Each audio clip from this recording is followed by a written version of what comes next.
Jagalah sholatmu, maka hidupmu dijaga Allah. Masya. Yang selalu bikin cinta hanyalah satu. Yang selalu bikin cinta hanya Alfito. Kita ngaji surat Al-Baqarah ayat 238.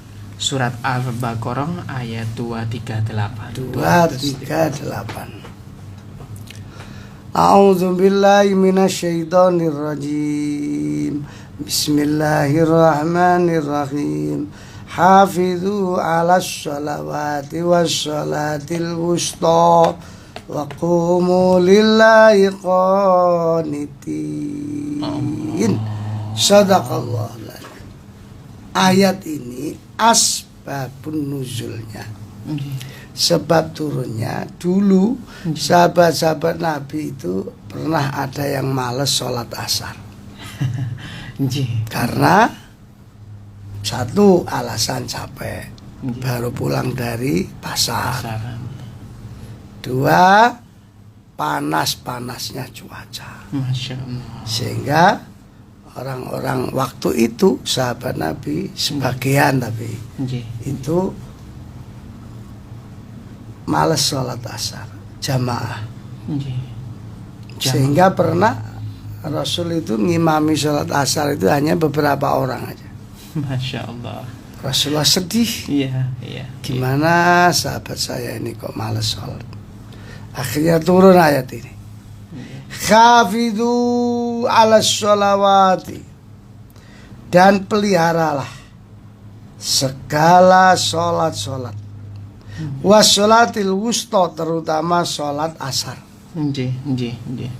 Waqumu, dan berdirilah untuk sholat itu lillahi, karena Allah, qanitin, sebagai rasa tunduk patuh kepada Allah. Berarti dari 5 waktu itu, diantara waktu yang sering diabaikan orang itu sholat asar. Masya Allah. Sholat asar itu sering ibu-ibu nyirami kembang, akhirnya ke awal sholat. Bapak-bapak masih ngerjakan di kantor. Petani-petani sholat asar masih di sawah. Terutama yang jaga pasar mesti molor sampai jam 5 sore. Masya Allah. Padahal menjaga sholat itu sangat penting. Bahasa saya, jagalah sholatmu, maka hidupmu dijaga Allah. Masya Allah. Pokoknya kalau kepengen dijaga Allah, ya sholatnya dijaga. Jangan kelewatan, jangan males. Insya Allah nanti hidupnya dijaga Allah. Bukan cuma dirinya, keluarganya, anak-anaknya dijaga Allah. Semuanya gitu. Semuanya dijaga Allah. Barokahnya menjaga sholat. Masya Allah. Makanya jagalah sholatmu, Allah akan menjagamu. Pasti Allah menggunakan kata-kata khafidhu, jagalah, peliharalah. Bahasane ojo sampai keteter, ojo sampai males sholat, terutama sholat wusta, yaitu sholat asar. Masya Allah. Sama lihat aja di kantor-kantor itu, di masjid-masjid. Kalau sholat zuhur itu masih banyak jamaah. Begitu kena asar, karek separuh kau. Di masjid, di kampung sama semua. Semuanya sama. Sholat asar itu sering ditinggalkan. Ya ada yang sholatnya tetap sholat tapi waktunya mundur-mundur. Ada lagi yang kadang-kadang malah gak kober sholat. Kenapa nih Bapak? Ya gak kober ya karena terlalu sibuk. Masya Allah.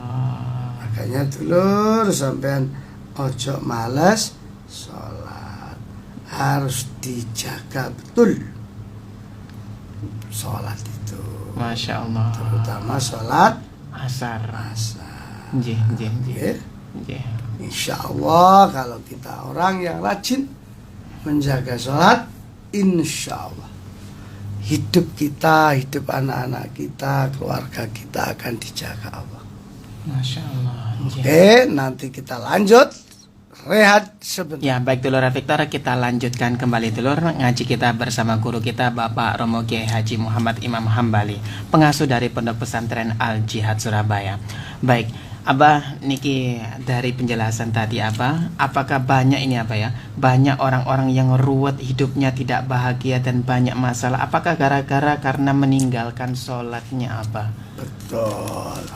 Betul begitu Jadi begini, orang yang menjaga sholatnya Nggih. akan mendapat banyak manfaat. Paling tidak 5 manfaat. 5 manfaat. Napa niku Yang pertama, Nggih. orang yang menjaga sholatnya itu dia berarti menjaga kebaikan. Masya Allah. Menjaga Kebaikan. kebaikan. Makanya ada ayat inna sholata tanha 'anil fahsya'i wal munkar. Nggih. Sesungguhnya sholat itu bisa mencegah perbuatan keji dan mungkar. Nggih. Mengapa ada orang sholat kok masih sering berbuat keji? Nggih. Nggih. Nggih. Gendaan, mendem, padahal dia sholat. Iya. Karena dia belum menjaga sholat. Dia sholatnya hanya dianggap ini kewajiban, Masya Allah. belum betul-betul menjadi kebutuhan. Nggih, nggih, nggih. Enten nang mboten? Wonten apa nggih? Bahkan umroh, haji, korupsi ya get-getan. Nggih, nggih. Gimana itu? Ya karena dia belum menjaga, Nggih, nggih, nggih. belum betul-betul butuh sama sholat. Nggih. Dan rasanya lain. Nggih. Orang kalau menjaga sholat itu begitu dengar adzan itu artinya pasti bergerak ingin sholat jamaah. Allah. Pasti. Tapi kalau orang yang memang gak menjaga sholat krungu adzan itu bisa malah disalahno sing adzan. Arek-arek cepet deh. Jam piro wis adzan asar. Nggih, nggih. Terutama yang punya tugas di kantor, belum selesai tugasnya kok krungu adzan asar. Muring-muring. Masya Allah. Itu pertama ya. Nggih. Yang kedua, orang yang menjaga sholatnya pasti tenang hatinya. Masya Allah. Pasti. Karena ada ayat ala bizikrillahi tatmainnul qulub. Ingatlah hanya dengan berzikir mengingat Allah hatimu akan tentram. Mengapa begitu? Lah, karena memang sholat itu betul-betul dijaga, bukan menjadi masalah dalam hidupnya. Kan orang yang nggak menjaga sholatnya kan enak. Waktu sholat kan masalah buat dia. Nggih. Aduh, iki kerjaan kurang mari wis maghrib. Masya Allah. Iki kerjaan kurang mari wis zuhur. Itu kan masalah. Nggih, nggih. Padahal solusi sholat itu solusi. Tapi ya tidak semua orang yang sholat tenang hatinya. Ya karena belum ridho dengan datangnya waktu Sholat. Sholat. Allah ya karim. ya moga-moga sing ngaji gitu termasuk wong sing ditulungi Gusti Allah. Amin. Yang ketiga, manfaat menjaga sholat. Menjaga sholat itu sarana curhat kepada Allah. Sarana curhat apa? Sarana curhat. Ya Allah. Ojo biasa curhat yang menungso. Percuma saya curhat ke Mas Isa. Masa di masalah gak mari-mari. Saya curhat ke Koji. Percuma Koji dewe ya gopo memenuhi target perusahaannya. Wis kene manfaatnya curhatnya menungso. Ya. Curhat itu ya kepada Gusti Allah. Terutama waktu sujud yang terakhir tiap sholat. Terakhir Waktu sujud subhana rabbiyal a'la, subhana rabbiyal a'la, subhana rabbiyal a'la, terus cep mingkem sing muni atine. Ya Allah, semoga anak saya dapat hidayah. Ya Allah, semoga rezeki lancar. Bahasa Indonesia. Tapi gak boleh bersuara. Gak boleh diucapkan, cukup di hati. Cep. cangkeme cep, atine muni. Masya Allah. Begitu cara curhat itu begitu. Makanya banyak orang sujud terakhir itu mesti lama. Karena dia sedang curhat kepada Allah. Dan itu yang benar. Curhat itu ya kepada Allah, jangan kepada konconi. Yang keempat, orang yang menjaga sholatnya pasti diberi kesuksesan. Pasti itu. Pasti sukses. Pasti. Mengapa? Qad aflahal mu'minun. Pasti beruntung orang mukmin itu. Siapa? Alladzina hum fi sholatihim khashi'un. Orang yang menjaga sholatnya dengan khusyuk pasti beruntung. Dan pasti bahagia. Sudah pasti itu. Masya Allah. Makanya dulur, mudah-mudahan kita semua termasuk orang yang selalu menjaga sholatnya. Mudah-mudahan kita ini diparingi panjang umur tapi aktif sholat. Amin. Kalau panjang umur tapi gak seneng sholat ya gak usah urip, mati ya. Yang kelima ya itu tadi, kebahagiaan. Jadi orang yang menjaga sholat itu pasti dibahagiakan. Pasti dibahagiakan. Pasti dibahagiakan. Karena satu-satunya orang yang bahagia itu adalah orang yang dekat dengan Allah. Di antara sarana supaya dekat dengan Allah lewat sujud. Sujud ya sholat itu. Masya Allah. Uzkurullaha zikran katsira la'allakum tuflihun, kata Allah. Berzikirlah kepada Allah, sujudlah kepada Allah yang banyak, la'allakum tuflihun, supaya kalian selalu sukses, beruntung, bahagia. Masya Allah. Selalu sukses, beruntung, bahagia.